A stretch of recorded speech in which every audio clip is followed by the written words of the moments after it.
I am the Shared Stewardship Coordinator for the Utah Division of Forestry, Fire, and State Lands. And on my slide here, I left my counterpart, Tyler Ashcroft. He's not part of the presentation, but we're sort of codependent on each other. He's the Shared Stewardship Coordinator for the Intermountain Region of the Forest Service. So he's an important part of this as well. So I'd hoped to show you a shared stewardship video that we made earlier this year, but it wasn't playing too well over the Zoom, and I didn't want to have you have to sit through that. So if you get a chance, you have 2 minutes and 46 seconds, go to our website. That'll be at the end of this presentation, and you can watch a video that talks about what we're doing with shared stewardship in the state of Utah. So I felt compelled to add this slide after the two previous presentations so we can talk about land ownership in the state of Utah. Like the other western states, Nevada and New Mexico, Utah is a heavily owned by the federal government. So we have the BLM in yellow, the green is the Forest Service, the pink is military, and then we also have 5 national parks that are significant holdings in the state of Utah. And then 10% of our land is state land, most of which is school and institutional trust lands, some of which is sovereign lands under navigable water, and then state parks. But we really have no forested state land other than what the school and institutional trust lands owns. And then, of course, 21% private land and 4.5% tribal land. So shared stewardship in the state of Utah really came out of our 2018 fire season. That year we had 1,314 fires, which you can see is significantly more than 2017, so the year before, and the most we'd had since 2012. We burned a significant amount of acres, in fact, more than doubling what we'd burned in 2017.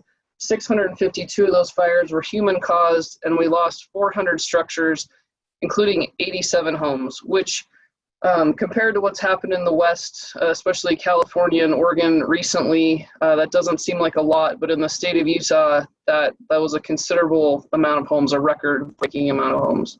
It cost $100 million in total, and including $35 million to the state of Utah.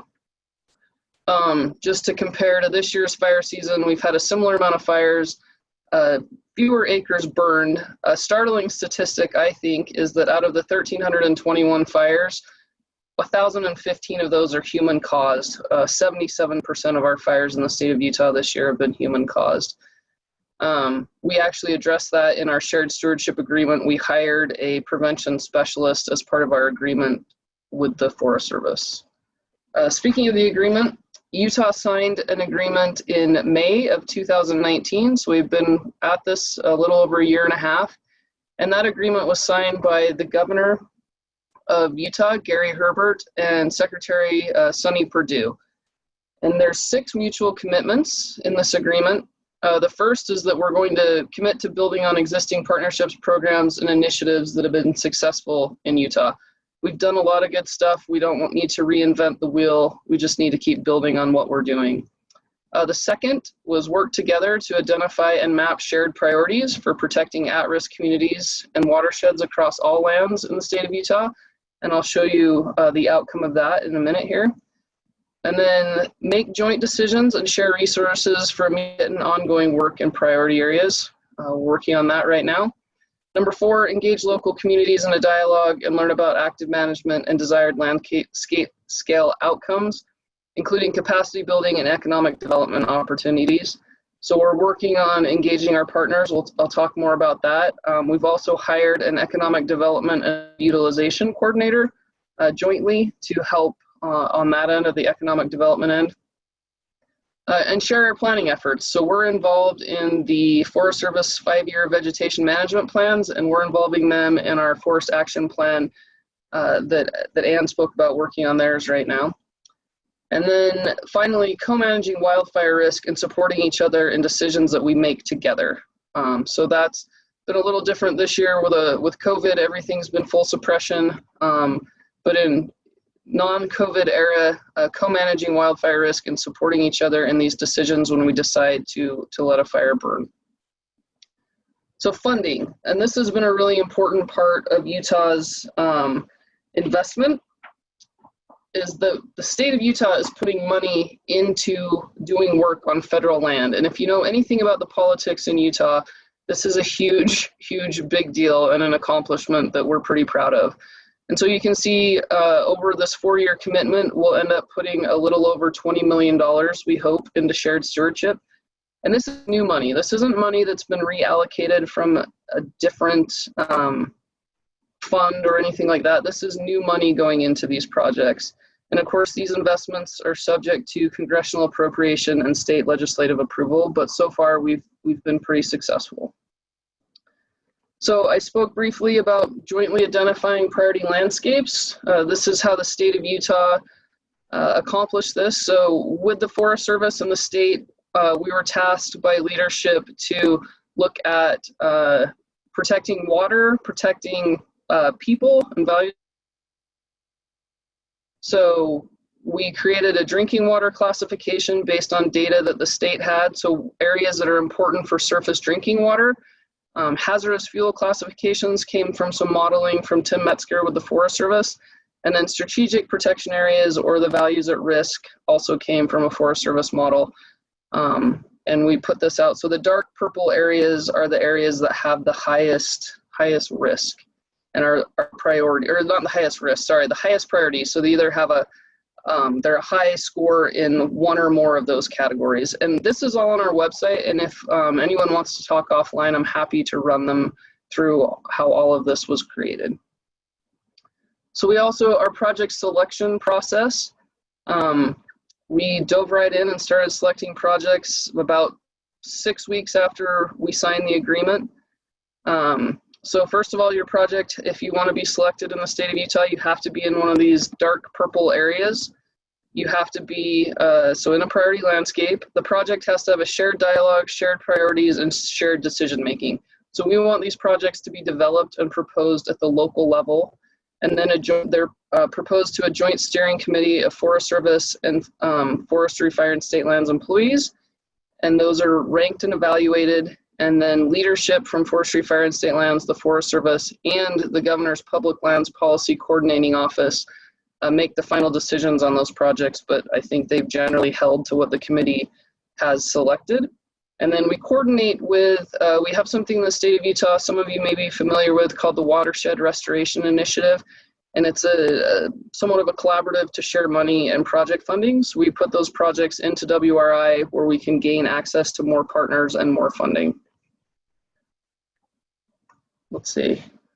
So these are the projects that we did in the first year, 2019. We were able to fund 4/5 projects. The Sawyer Point and Ikes and Billingsley projects are kind of 2 or 3 projects put together. So we're already putting money and boots on the ground.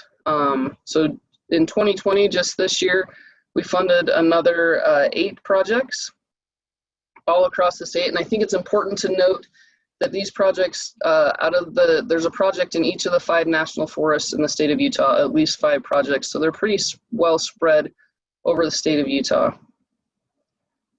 So far, we've invested $9.5 million over the first 2 years. We have 14 projects, and like I said, 1 or more projects on all the national forests. And we we've invested $5.3 million in emphasis areas. And the purpose of these are to break up the continuity of fuels and minimize fire size and duration and intensity.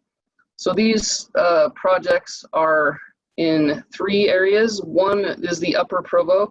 So the Upper Provo is along what we call in Utah the Wasatch Front. So where Salt Lake City and the majority of the population lives, it provides municipal water for 2 million residents. So that's pretty big, and it's the headwaters of 3 of the biggest river systems in the state. Heavily impacted by insect and disease, and there's a lot of collaboration with a number of partners on that project, including a couple of water conservancy districts, one of which, the Central Utah Project, was heavily impacted by the 2018 fire season.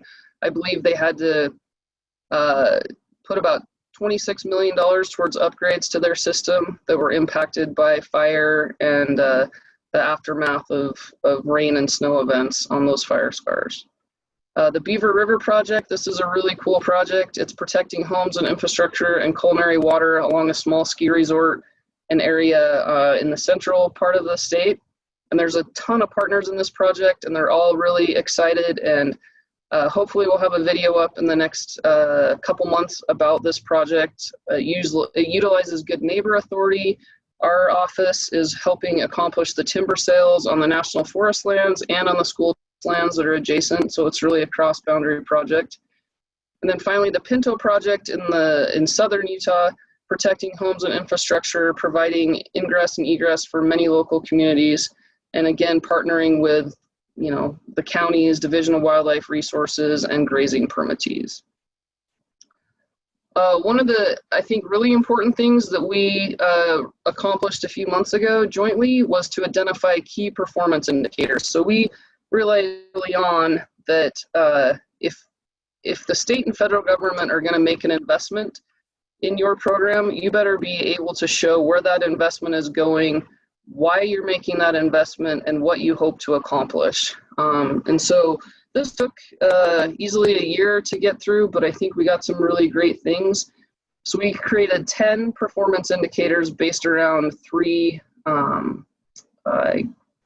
sections, I guess. So one of those being relationships, and I apologize, this is probably hard to read on your screen, but again, I can get you all this information if you're interested. And then improving forest conditions, and then the process, how we make this happen. And then something that other states, I think, have done early on, and we're getting to more now, is engaging partners. So this really, the Shared Stewardship Agreement in Utah really started out just between the Forest Service and the state.